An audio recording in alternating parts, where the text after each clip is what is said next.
Jetoj me vjeheri, vjera s'nale rahat me dal me burr. Se cilën herë bën drama të pahishme kur kthehemi në shtëpi.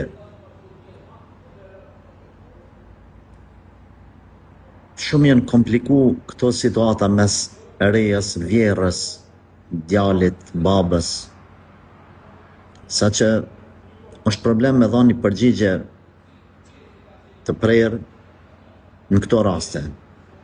Ajo që unë këshilloj është me gjetë gjithmonë një mesatare, sepse tash ti po thu, ajo bën drama të pahishme, por unë edhe po e pyes anën tjetër, a dilni ju shpesh apo jo? A leni diçka mangu në shtëpi kur dilni ju me shëtit? Pastaj, a merr ndonjëherë djali, burrit, edhe nanën edhe babën e vet me dal me ta? A keni ju fëmijë në shtëpi që i leni te vjera edhe ja s'munët me i këqyr, me u kujdes për ta?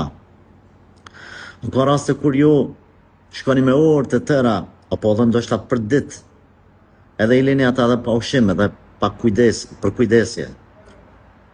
Thjesht po pyes. Shikoni të gjitha anët, edhe pastaj mundoni me gjetë një mesatare, që ti t'jesh e pastër edhe burrit para Allahut, e vjera nëse prap vazhdon me dramat e saj të pahishme, i mbetet përgjegjësia te Zoti. Por ju, nga ana juaj mos bëni ndonjë gabim që me pas hise në krejt këtë dramë të saj. Se po tham kështu, nëse familjet dojnë me funksionu sakt, familjet pak më të mëdha, burri, gruaja, 2-3 fëmijë, vjerri, vjera, nuk po tham kunet ose kunata, po s'paku kështu.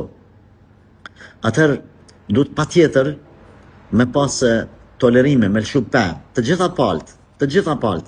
Nuk ka mundësi njona palë me realizu dëshirat e veta 100%, urnat e veta 100%, pala tjetër as 1%.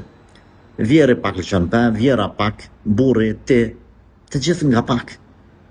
Edhe me gjetë një mesatare, këherë edhe me bo sabër dhe me mbyllë sytë. Ndoshta mund gjejmë edhe përgjigje tjera, por unë nuk e shoh shumë të hishme që me i dhonë krah asnjënës palë kundrejt palës tjetër. Do më mi thonë 100% pa i ditë detajet. Ndoshta nëse do t'isha ullë me bisedu me juve në 4 sy, do më thonë me burrin tanë, me ty, me vjerën, ndoshta do t'i kisha dhonë të drejt vjerës 100%, ndoshta do t'i kisha dhonë drejt ty 100%. Ama me kaq informacion sa kam, nuk du me hyn hak asnjënës palë.